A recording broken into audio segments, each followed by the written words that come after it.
I wanted to go ahead and show a few of these pieces while I have this nice and broken down, and just show the condition that we're in.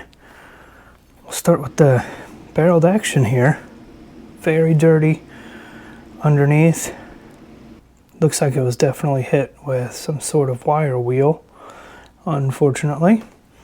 But there's all kinds of bugs and dirt and everything you would come to expect from interordnance and the Ethiopian stash. A little bit of rust on the front sight there. That'll clean up okay. That's the only thing I will say about these Ethiopian rifles, is that there's not a lot of rust. That dry climate was good in that regard. But now you just see the amount of caked dirt, dust, and bugs in here. Here's the butt plate. Of course, the rear sling swivel is damaged. But if we look at the magazine spring, there's a nest of something in there. The rear sight does work still very well, so that's good. The wood, the handguards are in pretty good shape. This one, it was either modified or whatever, had these wood screws in here, so I'm gonna have to see how we can fix that. A couple good fresh gouges right there, which is unfortunate. Maybe this is a piece I'll end up replacing, but I know that will be expensive. Here's the buttstock. Not bad. Some really crazy bugs and stuff in there. Weird dent here. A few new dings. Bashes there. Can't tell if this has been sanded or not. The edge isn't very crisp, so kind of leads me to believe that it might be. There's a little chip out of this forward handguard, but that's pretty neat. Markings are still intact from being underneath there. So I'm gonna start the fun process of digging out the dirt and the grime out of these, which I rather enjoy sometimes, and I just wanted to make sure that I showed a good look at everything before I start that cleanup process. Again, I use these templates that I make just for keep myself sane a little bit. Somebody asked me about those, and I just draw something on there and stick the screws in. Now, as for the bolt, it's currently soaking as I cannot get the striker out of it. So the bolt head looks like a 0. Extractor, it's there. So yeah, we'll just have to get this cleaned up and, you know, see what we're working with if we have a shootable rifle.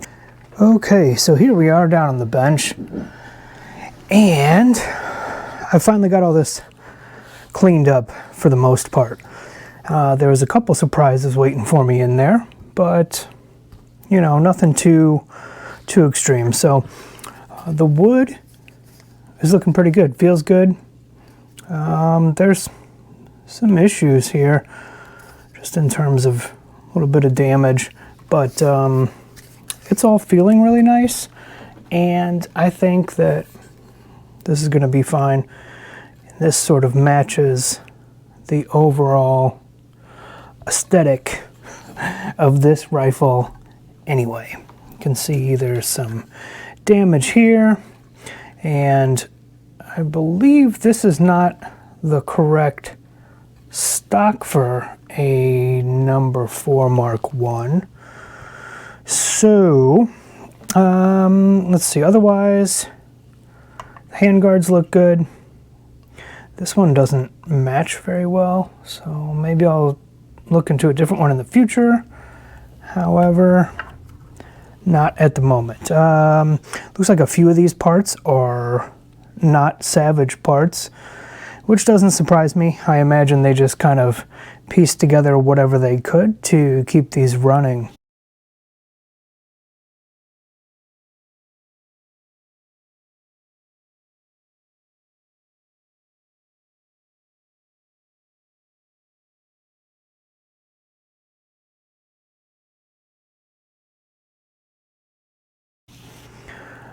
This magazine was a converted magazine. You can see the brazing here and here. And since this is a number 1 star, 1/3, you can see how they hung the trigger here, also brazed.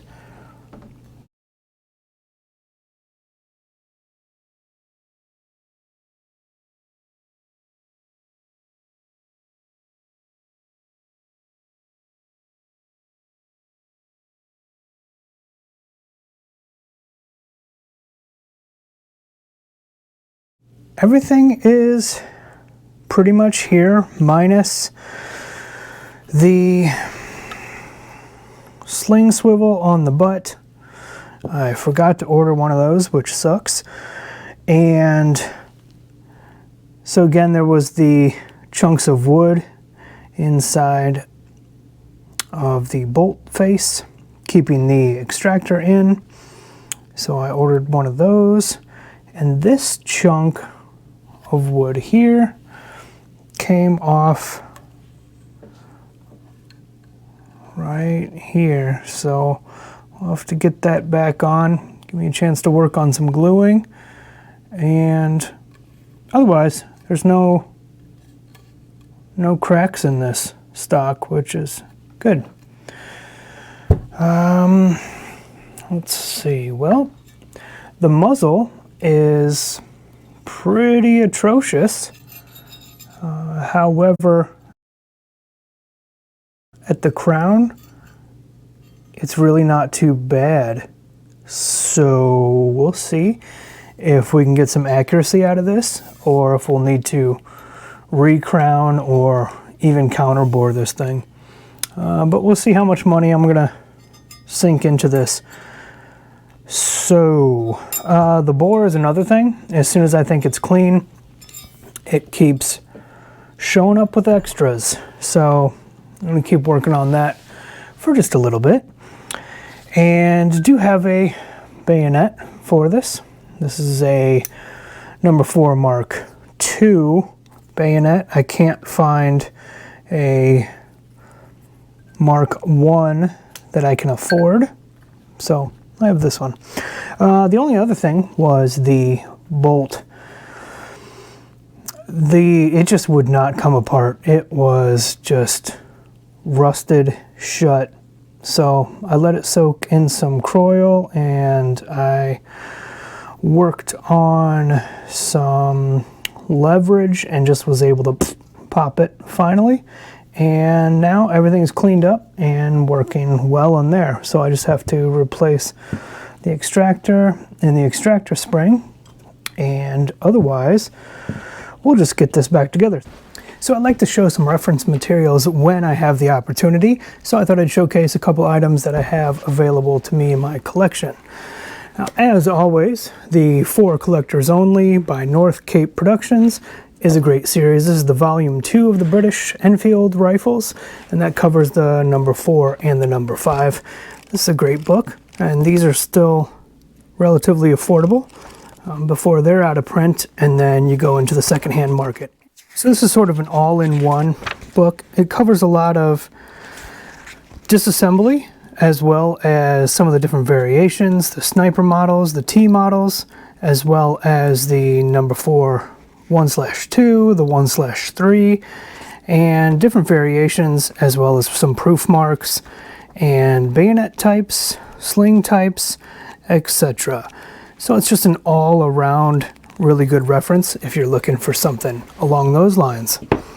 Now, I've mentioned this before, but I love to have a hard copy or a paper copy of disassembly notes when I'm working on something, because my hands get greasy and I don't like the touch phone, blah, blah, blah, blah, blah, whatever. This is a really inexpensive book that goes through all the disassembly of the number 4, as well as the number 1 Mark IIIs and the number 5s.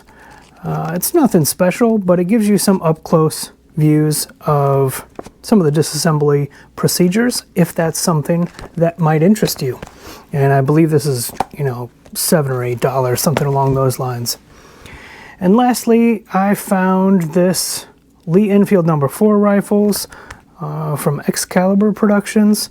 It's a very basic overview of the different models, some of the different bayonets, and a little bit of general history. And this can't be more than $5. Anyway, just in case you guys are interested in some of those.